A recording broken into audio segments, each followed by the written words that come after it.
Hello there, once again, it's Anton from Anton Bay, and today I'm taking a look at Mantra from Malibu Comics, the Ultraverse. This is the last Ultraverse book I ever put together the entire run of. For some reason, mantras were much harder to find, and I've been very lucky. I not only put together the first Malibu mantra run, I put together the Malibu / actually Marvel run, the second volume, which is only 8 issues, but they're very hard to find. So I was very pleased to find them. This is Mantra Volume 1. I know I've looked at a few issues of Mantra before, but not a book I really pour over a lot. I'm glad to have it. Like I said, it's the last last Malibu Ultraverse series that I ever completed the whole thing. And the premise is this ancient warrior, this guy, his body gets brought to the future and put in another body, and it's the body of this lady. And so he's an old dude in this woman's body, which is not some sort of modern thing. It's just a body inhabitant, somebody inhabiting somebody's body. This is not some sort of a woke thing. It's just what it is. But it's funny because it does the classic fish out of water story in the wrong body a lot, with also a lot of war and combat to go along with it. Plus he's got to raise a kid and try to survive in the modern world as a woman, and it's kind of funny in that kind of cringy Tom Hanks way, but it's also just a very well animated book. It's beautiful, very beautiful, a good looking book. Oh no, it's got Wrath in it, or maybe that's War Strike. We don't know because they look the same, but we can't stand them. Either way,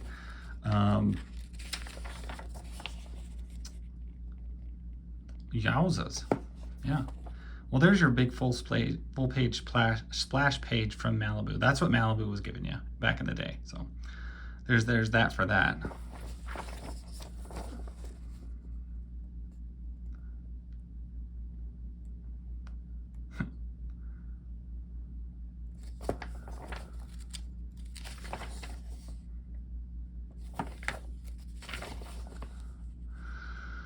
Yep, you are wearing a cool outfit there. At least it has flat heels. Yeah, thank gosh, because he was probably struggling with that.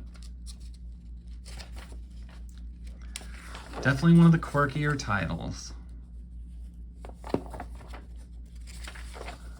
I honestly say I haven't read it all because I haven't had the whole series. I've only had issues here and there. I'm gonna just lay that to the side there.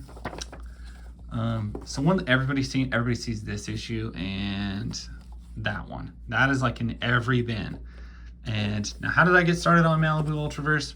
Quarter bins, because by 95 these things were littering the bins everywhere. Yeah, this was 93.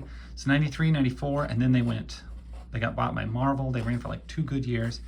By 95 to 96, 97, these things were in bins everywhere, just trying to get rid of them. And the later issues of these things were really hard to get.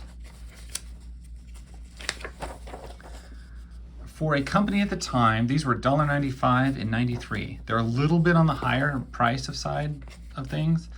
But also the pages for the time, these were glossy pages. Not my favorite kind of thing, but it does keep the colors really sharp.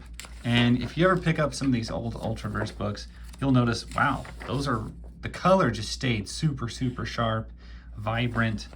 They did a really cool job on that.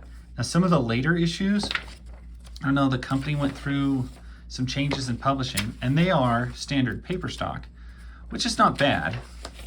I still like them very much. Actually, I kind of prefer a standard paper stock with 80s Marvel stuff to the glossy page stuff.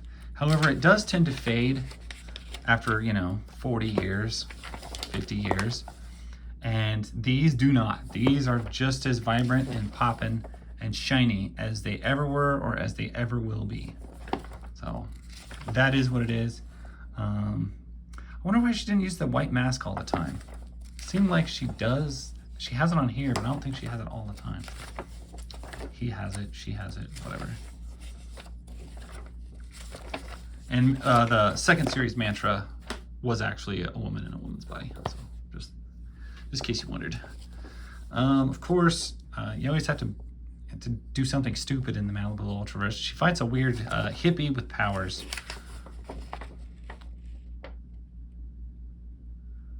It won't come off. Repo Man. Mask that gives me my powers. See, I don't remember her always having this mask on. Maybe she does. I remember like the rest of her costume and her hood and everything. I guess the mask is what gives her power. So yeah, it's probably always on there. I just never noticed. I was always looking at the gold outfit and the cape. She usually carries a really cool sword.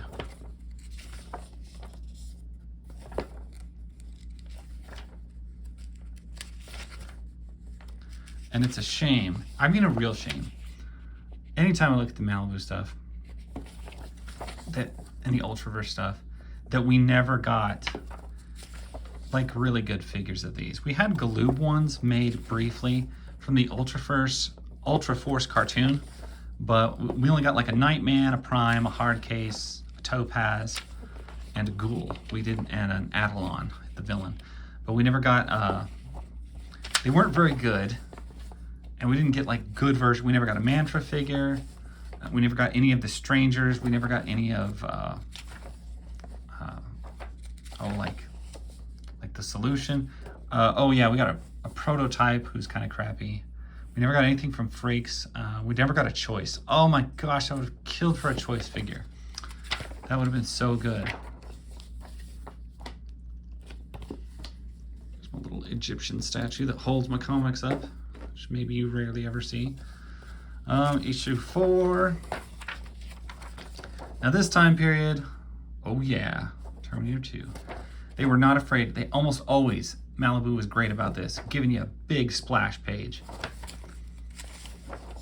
And there's some books you can open up and you can tell what company it is. It makes it, actually most comics you can.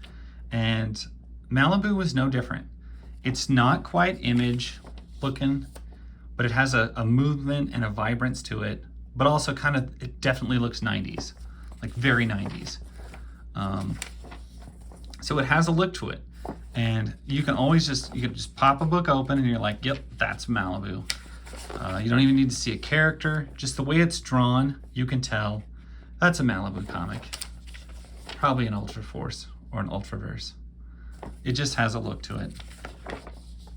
And they got a wide range of artists, but it does have a particular look to it that I always, it's dated, yes, of course, but it's also kind of cool at the same time.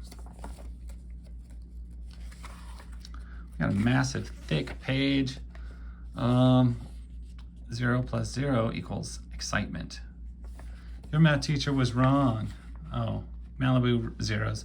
The Solution 0 and Rune 0. Maybe. I have never seen Solution 0. I have a goal now. I've seen this ad. I guess I never realized it was for a 0. I was always reading the story.